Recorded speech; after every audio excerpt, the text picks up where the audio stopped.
আচ্ছা, নমরুদের যত টাকা ছিল আপনাদের এই সারা কলকাতায় ভাঙড় থানা কারোর একজন আছে? সবার এক জায়গায় করলে আছে? পুরো ভারতবর্ষের লোকের আছে? কারুনের যা টাকা ছিল টাকায় বাঁচাতে পেরেছে? দুটো পায়ে ধরে বলছি, ওয়াজটা বোঝার চেষ্টা করুন। তাহলে সব সময় একটা কথা ভাববেন, সবাই বড় আমি ছোট, সবাই ধনী সবাই ইমানদার আমি গুনাহগার, সবাই ভালো আমি খারাপ। ও কলিজার টুকরারা, পৃথিবীর এক নাম্বার যিনি, পৃথিবীর এক নাম্বার ইমানদার যিনি, তিনি হলেন হযরতে আবু বকর সিদ্দিক রাদিয়াল্লাহু তাআলা আনহু। তিনি বলতেন, আল্লাহ আমি যদি ঘাস হতাম, বকরিতে আমার খেলিত, হিসাব দিতে হতো না। আল্লাহ পাকের জান্নাতের টিকিট পাওয়ার পরে জিন্নুরাইন উসমান গনি রাদিয়াল্লাহু তাআলা আনহু বলেন, ওগো আমার আল্লাহ, কবরের আযাবের কথা মনে উঠে বড় ভয় হয়। কিতাবে লেখা উসমান গনি রাদিয়াল্লাহু তাআলা আনহু কবরের কাছে গিয়ে কাঁদতেন। আমাদের নামাজ নাই, জোহর নাই, আসর নাই, মাগরিবি নাই, অথচ দেখা যায় শুক্রবার দিন যদিও মসজিদে যাওয়া হয়, মা বাপের কবর জিয়ারত করার জন্য কোনো বাপের বেটা কবরের দিকে যায় না। কারণ আমি তো দোয়া করতে পারবো না, আমি মূর্খ জম, আমার বাপ আমার জম তৈরি করে রেখে গেছে, আমি কবরের কাছে গিয়ে কি বলবো? তোমার কিচ্ছু বলার দরকার নাই, তুমি শুধু কবরের কাছে গিয়ে বলবে শুক্রবার দিন নামাজের পরে, আল্লাহ গো আমার আব্বার ক্ষমা দিও, আমার আব্বার মাফ করে দিও, আমার জন্য অনেক অন্যায় করেছে, নামাজ কাজা করেছে, গুনাহ করেছে। কিতাবে লেখা যদি কোনো বাপের বেটা শুক্রবার দিন করে তার মা বাপের কবরটা জিয়ারত করে, ওই ব্যক্তি বেগুনাহ মাসুম না হয়ে মরবে না। জোরে বলুন। মূর্খ তো কি হয়েছে? বোবা তো না। তাহলে কবরের কাছে গিয়ে যদি বাংলাতে কথা বলি, আল্লাহ বুঝতে পারবে না? পারবে না? এ দোয়া করতে বলেছে কি আল্লাহ রাসূল দিন ও দুনিয়ার বাদশা বিশ্ব নবী জানিয়েছেন, আওয়ালাদিন সালিহিন ইয়াদখুলহু, ও মানুষের বাচ্চারা, ও তোমরা শুনে রেখে দাও, আল্লাহর নবীর কথা যে অমান্য করেছে, আল্লাহর হুকুমের খেলাফ যে করেছে, এর উপরে আল্লাহর তরফ থেকে লানত আর সারা জীবনে অপমান হয়ে ঘুরবে। কারণ হলো আমার আল্লাহর নবী জানান, আওয়ালাদিন সালিহিন ইয়াদখুলহু, তোমরা মরে যাওয়ার আগে আগে, কবরে যাওয়ার আগে আগে ভালো ছেলে তৈরি করে রেখে যাও, ভালো মেয়ে তৈরি করে রেখে যাও। যদি কবরে তোমরা নাজাত পেতে চাও, নেক সন্তান তৈরি করে রেখে যাও। আর আমার আল্লাহ বলেন, ও ছেলেরা মেয়েরা, তোমার মা বাপ যখন মারা গেল, তোমরা তোমার মা বাপের জন্য দোয়া করো। ও ছেলে, তোমার মা বাপের জন্য কাঁদো, তোমার বাপের জন্য বলো, বলো আল্লাহ ছোটবেলায় আমি ছোটবেলায় যখন এমনি করে সাপে দংশন করলে কিছু করতে পারতাম না, কেউ আমার লাঠি মারলে কিছু বলতে পারতাম না, আমার শরীরে আগুন জ্বালিয়ে দিলে কিছু করতে পারতাম না। ওগো আমার আল্লাহ, আমি শুধু কাঁদতাম, আমার মা বাপ বুঝে নিত বাচ্চার কষ্ট হচ্ছে, কখনো তুলে মুখে চুমা দিত, কখনো বুকে জড়িয়ে নিত। আজকের আমার মা বাপ কবরে চলে গেছে, তাদের সাপে কামড়ালে বলতে পারে না, তাদের কবরে আগুন দিলে বলতে পারে না, তাদের কবরে ফেরেশতারা মুকুর মারলে শুধু কাঁদে, কারো ডাকতে পারে না। তাই আল্লাহ বলেন, রব্বির হামহুমা কামা রব্বায়ানি সাগীরা। ও সোনা মানিকেরা, আমার আল্লাহ পাক জানিয়ে দিলে রে, ও ছেলেরা মেয়েরা, তোরা তোদের মা বাপের জন্য দোয়া চা। আমি আল্লাহ পাক জানিয়ে দিলাম, দোয়া কর, দোয়া কর, ছোটবেলার কথা স্মরণ কর, আর তোর মা বাপের জন্য কাঁদ। আমি আল্লাহ তোর হাতে রসিলা করে তোর মা বাপের কবরের আযাব মাফ করে দেব রে। সাজানো গল্প করার জায়গা না, সেই জন্য মুখ্য তো কি হয়েছে, গোঁগা তো না, কবরের কাছে শুক্রবার দিন করে গিয়ে একা যাব, কারুর আমার কারুর দরকার নেই, আমি তো গোগা না, গিয়ে বলবো আল্লাহ আমি আলহামদুলিল্লাহ ঠিক বলতে পারি না, সই যা ভুল টুল বলি আপনি মাফ করে দিয়ে, আর এই কুলু সুরত 3 বার পড়েছি, শুনেছি এক কদম কোরআন শরীফ পড়া সওয়াব হয়, আল্লাহ যা হোক আমার ভুল মাফ করে দিয়ে, আমার ক্ষমা করে দিয়ে, আর তুই আমার আব্বার কবরে আযাব মাফ করে দিস, আর মার কবরে যদি আগুন জ্বলে তুই লিবে দিবি। কেন আপনি বলতে পারেন না তো, মুখ্য লোক তো, এরম বললে আল্লাহ বুঝতে পারবে না, পারবে না। আচ্ছা আল্লাহ তুই তমকারী বলে অপমান করা যায় কি? যে ভাষায় কথা বলবে সেই ভাষায় আল্লাহ বুঝবে। আল্লাহ তুই বললে, হেই বললে, সেই বললে আল্লাহ সম্মান কমে না, আর আপনি স্যার স্যার, মালিক মালিক, গড গড, রব রব, এতে সম্মান বাড়ে কি? জোরে বলেন বাড়ে? আল্লাহ সম্মান বাড়ানো যায় না আর কমানো যায় না। তাহলে আমি মুখ খুঁজুম, আমি কবরের কাছে কি বলবো? এই আল্লাহ আপনি বলতে পারেন না, তুমিও বলতে পারি, এই আল্লাহ আমার বাপের তো আমি মাটি দিয়েছি, তুই তো দেখেছিস যদি কবরে আগুন টাগুন জলে লিবে দিস, মায়ের কবরটা একটু আগুন জলে লিবে দিস, সাপ টাপ যেন না থাকে, আল্লাহ আমি গরিব মানুষ ঠিক মতো আসতে পারি না, শুকুর করে এসে আল্লাহ তুই ক্ষমা করে দিস বলে আলহামদুলিল্লাহ একা বাড়ি চলে যাও। আল্লাহ দেখছে পাগলা বান্দা মুখ কি জানে না, ওই এসে ওর ভাড়া তুই তো গাড়ি করে বলছে যা তোর এই নেগলার পাগলা দোয়া কবুল করে তোর মা বাপের ক্ষমা দিলাম। জোরে বলুন, জোরে বলে। তাহলে দোয়াটা চাইতে বললো কে? নবী না আল্লাহ? একটু কথা বলে।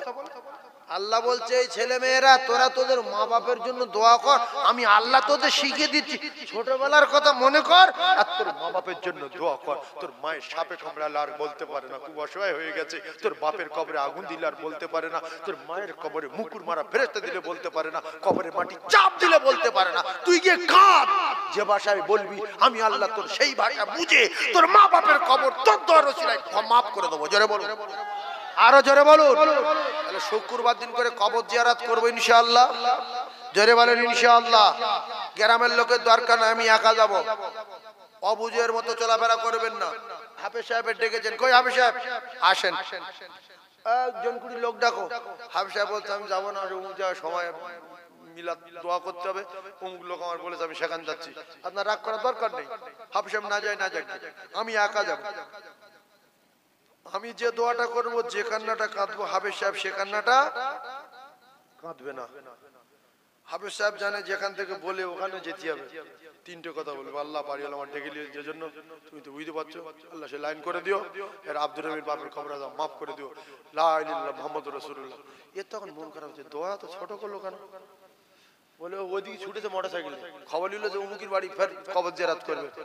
স্যার বলছি একদিন এত খবর জিয়ারত, দোয়াটা আটু করে করতে পারলো না কেন? আপনি ওর উপর রাগ করছেন ফালতু? আপনার দোয়া করতে বলেছে আল্লাহ, আপনি দোয়া করবেন। জানাজা তো আপনি পড়াবেন। জানাজা কে পড়াবে? ছেলে পড়াবে। জানাজা পড়ার জন্য হাফেজ সাহেব লাগে না, মাওলানা লাগে না, মুফতি লাগে না রে যুবক, মুহাদ্দিস লাগে না, শাইখুল হাদিসের দরকার নেই। ছেলে নামাজি হবে, কোরআন শরীফ পড়তে পারে, জানাজার নিয়ম কানুন জানে, ওই ছেলে তার মা বাপের জানাজার ইমাম হবে। জোরে বলুন, আরো জোরে বলুন সুবহানাল্লাহ।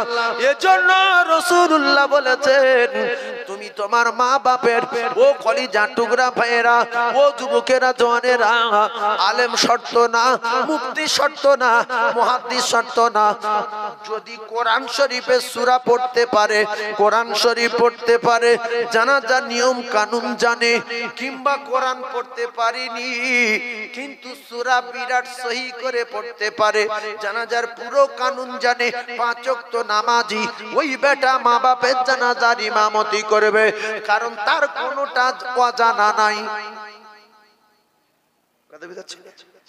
সেই জন্য আপনাদের একটা পয়েন্ট এ জায়গা থেকে তুলে ধরবো, এই পর্যন্ত এসেছি কারণ এইবারে বিরাট আপনাদের গা জ্বলবে। এই পর্যন্ত আসলাম নামাজ নামাজ নামাজ নামাজ নামাজ নামাজ করে, এখান থেকে আবার গা জ্বালা শুরু হবে। আপনারা তো জ্ঞানী মানুষ শিক্ষিত মানুষ বসে রয়েছেন, সাইডে বিরাট বড় স্কুল আছে। আমার কিন্তু জানা আছে চালতাবাড়ে বৈদ্য পাড়ার মানুষেরা খুব বাজে না, মূর্খ না, এরা অধিকাংশ জ্ঞানী মানুষ। বাড়ির ধারে বড় কলেজ আছে। ও কলেজার টুকরারা, আমরা আমাদের সন্তানদেরকে বোঝাই কচি জীবনে হুজুরের ইট ছেলে মারবি না, হুজুরের অপমান করবি না, স্যারের গালাগালি দিবি না, দিলে স্যারের বা হুজুরের বদদোয়া লেগে যাবে। এরকম কি আমাদের ছেলেদের বোঝাই না? বোঝাই না? একটু জোরে বলে। আর যদি কোনো ছেলে হুজুরের অপমান করে, তার মাথার ব্রেন বাড়বে না কমবে? হ্যাঁ, এই আলহামদুলিল্লাহ, তাহলে ওয়াজ খুব জোর হবে। একবার তাকবীর দেন, লোক তো জাম হয়ে গেছে, আর কোন জায়গায় জায়গা হচ্ছে না। আমি একটুখানি আল্লাহর রাস্তা বলছি, আপনারা চেপে আসেন, আসেন। ফেরেশতা আসছে কি জেন আসছে আল্লাহ পাক জানে, ফাঁকা করে দেন, ওরা আসছে চলে যাচ্ছে, আসছে চলে যাচ্ছে, কি করবে? একটু আগে আসেন, লা ইলাহা, আল্লাহর রাস্তায় আসেন, লা ইলাহা। এই জলসাটা বিরাট রহমত আছে, প্রত্যেক বছর লোক ঠাসা কলমা পড়েন, লা ইলাহা। জোরে বলে যে বেশ ফেংড়া কলে পড়বেন। লা ইলাহা ইল্লাল্লাহু মুহাম্মাদুর রাসূলুল্লাহ। জোরে বলেন না, লা ইলাহা। এসো বাপ, এসো বসো। লা ইলাহা। মাইক ম্যানটা খুব বাজে, কোথায় গেল সে? এ মাইক ম্যান, লা ইলাহা ইল্লাল্লাহু মুহাম্মাদুর রাসূলুল্লাহ। আল্লাহুম্মা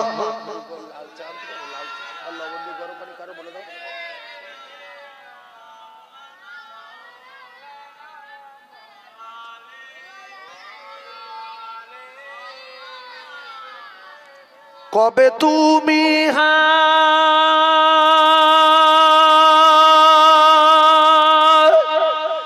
ডাক দিবে মোরে তোমারি আদর কোলে,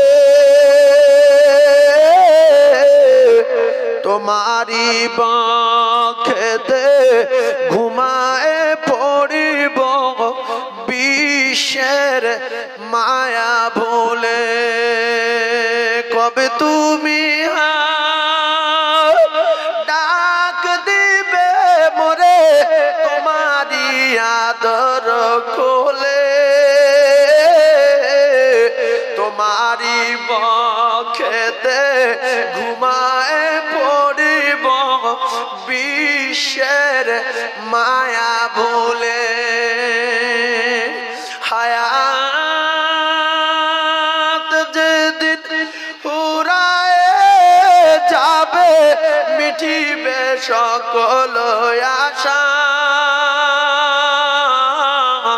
প্রাণ পাখি মোর উড়িয়া যাবে শূন্য রবে খাঁচা। আয়া বলে ডাকলে আমার আর কব না কথা, মুখখানা মোর বন্ধ হবে, নড়বে না চোখের পাতা। কবে তুমি ডাক দিবে মোরে তোমারি আদর কোলে, তোমারি বক্ষেতে ঘুমায় পড়িব বিশ্বের মায়া ভুলে। অতি আদরে নবীজিকে তুমি পড়ায়েছ মোর ঘুম, হাসান হোসাইন কেঁদেছিল তারা নিরালায় নিঝুম। কবে তুমি ডাক দিবে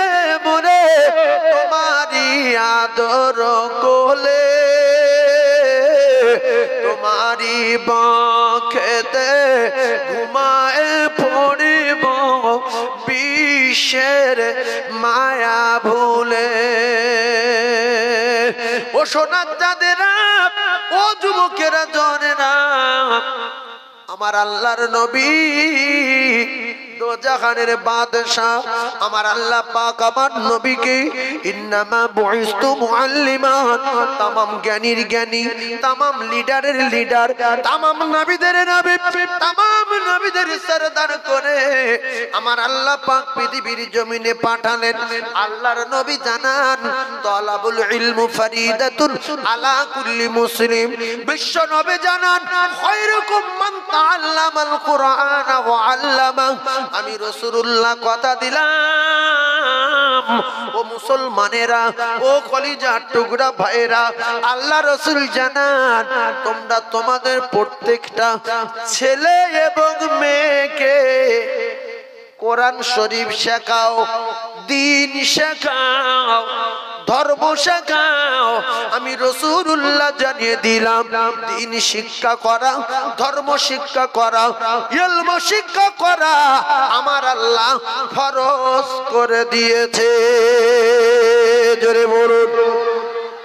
ইবলিস একটা হুকুমকে অস্বীকার করে তার মাথায় বজ্রাঘাত পড়েছে। আমরা আল্লাহর হুকুমের যারা অস্বীকার করেছি, নবীর হাদিসকে যারা অপমান করেছি, শিক্ষিত ভাইরা বোঝার চেষ্টা করুন, সারা জীবন আমাদের অপমান হতে হবে। কারণ নবী আমাদের ওস্তাদ, নবী আমাদের শিক্ষক। যারা ওস্তাদের অপমান করে তাদের কপাল ভালো না খারাপ? জোরে বলেন। যদি বলেন কি অপমান করেছি ওস্তাদের, মাস্টার হয়েছে, খুতবা দিতে পারলে না, জুমার নামাজ পড়াতে পারোনি, ইমাম চলে গেছে, মা মারা গেছে বলে চলে গেছে, মাস্টার চুপ করে বসে আছে। 15 বছর 20 বছর পরে কি জ্ঞান অর্জন করলে? জুমায় খুতবা দিতে পারলে না, মুসলমানের ঘরে জন্ম নিয়েছ, প্রধান বসে আছে, এমএলএ বসে আছে, এমপি বসে আছে, মাস্টার বসে আছে, প্রফেসর বসে আছে, আইপিএস অফিসার বসে আছে, লয়ার বসে আছে, কিন্তু নামাজ পড়াতে পারলো না। ভালো করে বোঝার চেষ্টা করুন ও কলিজার টুকরা জ্ঞানী ভাইরা। আজকের সবে কদরের রাতে ভ্যানোলার বেটা, ফেরিওয়ালার বেটা, নেগলার বেটা, পাগলার বেটা গিয়ে কোরআন পড়ে, জমিদারের বেটা চুপ করে রয়েছে, বললে বলে বিয়ে ফার্স্ট ইয়ার পড়ি, তুই কসু পড়ো, কোরআন জানো না মানে তোমার ভিতরে সে নূর নেই, সে জ্যোতি নেই, সে জ্ঞান তুমি অর্জন করতে পারোনি। আল্লাহর কসম খেয়ে বলি, রাসূলুল্লাহকে যদি শিক্ষক মনে করি, রাসূলের কথা যারা অস্বীকার করে, ইংলিশ পড়েছে, অঙ্ক করেছে, হিন্দি করেছে, বাংলা পড়েছে, আরবি শিক্ষা লাইনি, ইলম অর্জন করিনি, মাদ্রাসা শিক্ষা শেখেনি, এ সারা জীবন সব জায়গায় অপমান হবে। তাই বিএ পাস ছেলেটারে, এমএ পাস ছেলেটারে আমি যদি জিজ্ঞাসা করি, বাবু এসো কুনুত বলো, আমি জানি না, যদিও জানে ভুল, জাতির লজ্জা। শুধু তাই না, এই এমএ পাস ছেলেটা অনেক টাকার মালিক হলো আর চলে গেছে মদিনায়। আরে জাতির লজ্জা রে। আল্লাহর নবী জানান যারা মদিনায় আসে, আমি নবী আমার সালাম দেয়, আর আমি রাসূলুল্লাহ আমার রওজার কাছে কোরআন তেলাওয়াত করে, আমি নবী তাদের গলার আওয়াজ নিজে কানে শুনতে পাই। জোরে বলুন, আরো জোরে বলুন সুবহানাল্লাহ। ভাইরা আমার, বাবাদিরা, মদিনায় লক্ষ লক্ষ হাজী কোরআন পড়ে রাসূলুল্লাহকে শোনাচ্ছে। আপনি বিএ পাস মানুষ, আপনি এমএ করেছেন, বিরাট জ্ঞান অর্জন করেছেন, কোরআন শরীফ পড়তে পারলেন না। মদিনার জামাতের লোকগুলো বলছে, হাজী হাজী সবাই কোরআন পড়ছে, আপনি একটু পড়েন। বলতে চাচ্ছি আমি মুখ্য, আমি কোরআন জানি না, এমনি টাকা হয়েছিল তাই হজে এসেছি, কোরআন শরীফ পড়তে পারি না। হায়রে মুসলমান কোরআন জানে না, এরপরে বিপদ দেখেন, কাবায় গিয়ে কোরআন পড়তে পারিনি, সবে কদরে পারলো না, নবীকে শোনাতে পারলো না। যারা কোরআনকে ঘৃণা করে শেখেনি এরা মৃত্যু পর্যন্ত না, জাহান্নামে যাওয়া পর্যন্ত অপমান হবে। এ বলবে আতাল কুরসি সূরা পড়ো, বলবে জানি না।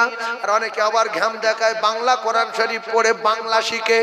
ও কলিজার টুকরারা, আমি কসম খেয়ে বলছি, বাংলা কোরআন শরীফ কিনবেন না, কিনবেন না, কিনবেন না। বাংলা কোরআন শরীফ একটা লাইন সই না, সব ভুল, সব ভুল, সব ভুল। টাকাটা ফেলে দেন কেন? হচ্ছে একটা মাদ্রাসার এতিম বাচ্চা দেবেন, খেয়ে দোয়া করবে, আল্লাহ আপনার জাতিতে ভাবে এলমো ঢুকিয়ে দেবে, পেটের ভিতরে ঢুকিয়ে দিতে পারে কে? যারা বলেন কে পারে? আল্লাহ পারে। আর পৃথিবীর কোন নবীও পারে না, কোন ওলিও পারে না, কোন পীরও পারে না, কারণ এলমো ঢুকিয়ে দেবে। ওই বাংলা কোরআন শরীফ কেন টাকাটা মাদ্রাসার একটা এতিম বাচ্চা দেবেন যে তুই খার, আমার জন্য দোয়া কর, আমি নুরানি কায়দা কিনেছি, আমি যেন কোরআন শিখে মরতে পারি। সূরা মুলক কেউ যদি তেলাওয়াত করতে পারে, আল্লাহর কসম ইশার নামাজের পরে পরে রাসূল বলেছে তার কবরের আযাব হবে না, হবে না, হবে না। এই সূরা মুলক তার কবরের প্রহরীর পাহারাদার হয়ে যাবে। সুবহানাল্লাহ। মাধ্যমিক পাস করে ঘাম তো গেছে, মাধ্যমিক পাস পড়, কুলু পড়, কুলু পড়। বলবে আমি কুলু পড়তে পারবো না, পারবে। জিভ পেটের ভিতরে ঢুকে যাবে, পেটের ভিতরে ঢুকে যাবে। কোনটা মারুফ, কোনটা মাজহুল, কোনটা মদ্দে লাজিম, কোনটা মদ্দে লাজিম কালি মুসাক্কাল, কোনটা মদ্দে লাজিম হারফে মুকাফফাফ, বল না, আমি অত বলতে পারবো না। 10 বছর মাধ্যমিক পাস করলি, আর প্রত্যেকদিন যদি একটা মিনিট করে তোর বাপ টিউশন আকারে এই ইমাম সাহেবের কাছে বা মক্তবে হুজুরের কাছে দিত, তুই আরবে গিয়ে ইমামতি করতিস, পৃথিবীর সব জায়গায় গিয়ে সম্মানের আসনে বসতিস, মক্কাতুল মুআজ্জামায় গিয়ে কোরআন তেলাওয়াত করতিস, এটা সোনার মানিক। তাই অনেক police officer, IPS officer, lawyer, doctor, master, প্রধান, মেম্বার নিজে চোখে দেখেছি। আমি আলিপুরে গাড়ি লাইসেন্স করতে গিয়েছি, ওখানে গিয়ে দেখলাম ওদের ভিতরে কি সুন্দর কোরআন শরীফ তেলাওয়াত করছে, আজান হচ্ছে, শাঁ করে চলে আসছে। এরপরে বড় বড় পুলিশ ইন্সপেক্টর, বড় বড় অফিসার, বড় বড় মানে চাকরিজীবী, আপনারা দেখেছেন মাইকে শুট পরা, শার্ট গায়ে দেওয়া, কেরাত পড়ছে, দেখেছেন না? দেখেন, আমরা ভাবি যে পুলিশ কোরআন শরীফ পড়ছে, ওর বাপ ভালো রে, মুখ্য, ওর বাপ নবীর মানতো, ওর বাপের নবীর যে জ্ঞান কম, তাই ওর বেটার এমএ করিয়ে বিএড করিয়ে ফের কোরআনের সঙ্গে শিখে রেখেছে। ও বাংলাও চলবে, ইংলিশ চলবে, অঙ্ক চলবে, হিন্দি চলবে, কোরআনও চলবে। জোরে বলুন সুবহানাল্লাহ। পুলিশ কোরআন শরীফ পড়ছে মাইকে, লক্ষ লক্ষ অফিসার বসে আছে, police officer, engineer, professor, IPS officer সব বসে আছে। আর পুলিশ কি বলছে? বিসমিল্লাহির রহমানির রহিম। এইরকম একবার পড়ুন দেখি, কেমন দেখি, এইটা দেখি, এইটা, এগুলি 1 মাসে এরকম শেখা যায়। 1 মাসে মাদ্রাসায় গিয়ে ওই আলিফ বা তা সা জিম হা খ এতটুকু বলে ভ্যান চালাবেন, চালান, না দোকান খুলবেন, খোলেন, আর যেখানে যান চলে যান না। প্রত্যেক দিন 1 মিনিট, সপ্তাহে একবার 1 মিনিট, 2 সপ্তাহ পরে 1 মিনিট। এত ঘৃণা করেন কেন কোরআনকে? সপ্তাহে 2 বার যান না, 1 মিনিট করে, সপ্তাহে 2 মিনিট কোরআনের পিছনে দেবো। আর প্রত্যেক দিন অঙ্ক 1 ঘন্টা, হিন্দি 1 ঘন্টা, ইংলিশে 1 ঘন্টা, বাংলায় 1 ঘন্টা। রাসূল বলছে খায়রুকুম মান তাআল্লামাল কুরআন ওয়া আল্লামা, কোরআন শরীফের পিছনে 1 মিনিট। নবী বাজে কথা বলেছে কি? জোরে বলেন। তাহলে কোরআনকে যারা ঘৃণা করে ছেলেদেরকে নবীর চেয়ে জ্ঞান বেশি রেখেছে, মানে নবী যেটা বলেছে তার তোর বাপের বুদ্ধি বেশি, সেই জন্য নবীর চেয়ে যার বাপের জ্ঞান বেশি তার ছেলের কোরআন শেখায়নি, ওইভাবে সোজা ঠেলে লিখেছে, ওইভাবে সোজা মাধ্যমিক পাশ করে গাঁজা খাচ্ছে, সোজা মাধ্যমিক পাশ করে মদ খাচ্ছে, সোজা বিড়ি খাচ্ছে, সোজা আন্ডারপ্যান্ট পরে ঘুরছে। ওই ছেলেটার সঙ্গে যদি মাওলানা কমপ্লিট করা থাকতো, হেফজ করা থাকতো, ও জীবনে আন্ডারপ্যান্ট পরে বাজারে যেত না, যেত লোকের সামনে মদ খেত না, রাস্তায় গাড়ি ছিনতাই করতো না, চুরি খেত না, চুরি করতো না, লরি ছিনতাই করতো না। যেমন কর্ম তেমন ফল। এই জন্য রাসূলুল্লাহ আমাদের শিক্ষক যদি হয়, তাহলে যারা শিক্ষাকে অপমান করেছে তারা সারা জীবন অপমান হবে দুনিয়ায়। লিখে রেখে দেন, কারণ কবরে আরবি ছাড়া বাংলা চলে না, চলবে না। ওই কবরে যখন বলবে রাদিতু বিল্লাহি রাব্বা, আমি বুঝতে পারছি না, বাবা পিঠির করছে, বুঝতে পারছো না, ওয়াবিল ইসলাম আদিনা, আমি মাটি কাটছি, বলবে যা বলছি বল, আর একবার বলবো ওয়াবি মুহাম্মাদিন নবিয়া, না সব বুঝি না আমি। চালতা পারে বাড়ি ছিল, চালতা পারে ভাঙর থানা, বোঝেন ভাঙর থানা, তোমার পিঠির কাছে ভাঙর থানা বোঝাচ্ছে আমার। কারণ আল্লাহর কসম, কবরে আপনার আরবি বলতে হবে, আরবি বলতে হবে, আরবি বলতে হবে। আরবি যদি বলতে না পারে দাঁত থপ না পেটের ভেতর ঢুকিয়ে দেবে মুকুট মেরে। তাই যে কথা বলতেছিলাম, ও কলেজার টুকরা, দুতলা বাড়িওয়ালা, তিনতলা বাড়িওয়ালা, সম্মান এলাকায় বহুত আছে, সারা এলাকার মানুষ সম্মান দেয়। হাস করেছেন, গোরঘাট পর্যন্ত জামা কিনেছেন, মাথায় বেড়ি রে, কালো বেড়ি, আর আরো বেশ সাদা রুমাল, একেবারে যেন ফেরেশতা আসছে, ফেরেশতা। মসজিদে যেদিন ঢুকলো মসজিদে, আর সব গ্রামের লোক তো পাগল হয়ে গেছে, 40 দিন দোয়া কবুল হবে, মুয়াজ্জিনের মা শরীর খারাপ, ইমামের নানা মরে গেছে, দুজন কেউ নেই, সবাই বলছে হাই সাহেব দাঁড়াও, হাই সাহেব দাঁড়াও, আল্লাহ সদ্য ফিরে দাঁড়াও। হ্যাঁ, জামা কাপড় যেন আবার আল্লাহর ওলি, জিন্দা ওলি। বলছেন ভাই আমার অসুবিধা আছে, এমনি টাকা পয়সা আছে তো জামা কাপড় করেছি আমি, নামাজ পড়াতে পারবো। বলছে না দাঁড়াও, মাথায় কালো বেড়ি, বলছে বেড়ি এমনি দিয়েছি, টাকা দিয়ে কিনে নিয়েছি, তোরা দাঁড়া, আমি তাহলে নি। কোনো মতে শুনছে না যখন, তখন বলছে এক কাজ করতালি, জোহরের সময় আয়। নামাজ পড়াবে কখন? জোহরে। কেন বান্ধে? হ্যাঁ ঠিক বলেছে ভাই, ঠিক বলে। ও মনে মনে বলবো, ও জানে আর আল্লাহ জানে, আর কেউ জানবে না। এই জন্য বলছে শুনবে যাই তো জোহরে আয়। এরপরে আপনার সম্মান ছিল এলাকায়, আপনি ওই রকম ধরনের মানুষ, সেই রকম ধরনের বাড়িতে একটা আপনার মেয়েকে বিয়ে দিয়েছেন। কারণ অনেক জায়গায় ধনী লোক দেখা যায়, ধনী লোকের বাড়ি মেয়ে বিয়ে দিচ্ছে, 8 লাখ টাকা, 1.5 কেজি সোনা, 2টি স্করপিও, একটা টাটা সুমো জামাত দিল। আর এদিকে একটা গরিবের ছেলে বিএড কমপ্লিট করা আছে, পয়সা নেই, চাকরি পায়নি, বাপের লেখাপড়া শিখিয়েছে, ভালো ঘর বাঁধতে পারেনি, বিড়ি খাই না, গাঁজা খাই না, 5 ওয়াক্ত নামাজ পড়ে, তাহাজ্জুদ কাজা নেই, মুখে হালকা দাড়ি, কি সুন্দর দেখতে। এক ভ্যানওয়ালা গিয়ে এই ধনী লোকের বাড়ি গিয়ে বলছে, বাবু উমুক উমুক ফেরিওয়ালার একটা ছেলে আছে, তবে বিএড কমপ্লিট, তাহাজ্জুদের নামাজ পড়ে, আর ছেলেটা খুব আদর্শ ভালো, নীতি ভালো, চরিত্র ভালো, এবং বিড়িও খায় না, নেশা, কোনো নেশাও করে না, 1 ওয়াক্ত নামাজ কাজা নেই। সঙ্গে সঙ্গে আপনার ধরে বাঁধবে, সঙ্গে সঙ্গে বাঁধবে, যাই আমি কি আর ওকে, আরে ওকে বলছি কেন ভাই?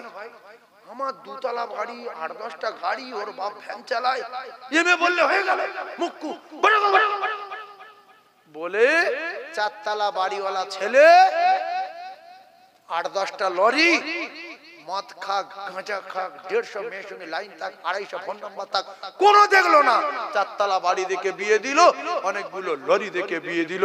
আমার কলিজার টুকরা মুসলমান, বোঝার চেষ্টা করুন, ওই 4 লাখ টাকা, ওই 4টে গাড়ির দামে যদি এই জামার একটা বাড়ি করে দিয়ে, মার্কেটে একটা 2 তলা দোকান করে দিয়ে অনেক টাকার মাল তুলে দিত, তাহলে আপনার জামার বাড়ি 2 তলা, আপনার জামাই বড় ব্যবসায়ী, আবার 3-4টে গাড়ি, আল্লাহর আরশ খুশি হয়ে যেত, আপনার মেয়ে চাঁদের মতো থাকতো, যে আল্লাহ আল্লাহ আমি এমন একটা শ্বশুর পেয়েছি, আমার এই স্ত্রী যতদিন আল্লাহ আমার কাছে হায়াতে থাকবে আমি জীবনের কষ্ট দেব না, আমি এত যা বড় উঠতে পারতাম না, এত বড় হতে পারতাম না, আমার শ্বশুর 3টে গাড়ি দিয়েছে, আমার শ্বশুর মার্কেটে দোকান করে দিয়েছে, আমি আমার বাড়ি জীবনে 2 তলা করতে পারতাম না, আল্লাহ গো আমার শ্বশুরের হায়াত দাও, একই মানুষ আল্লাহ এর আর সম্পদ দাও, আর না তো তেলও মাথায় তেল দাও, হুক্কু মাথায়, এই বিয়ারা কথা বলবো না, পানি দাও,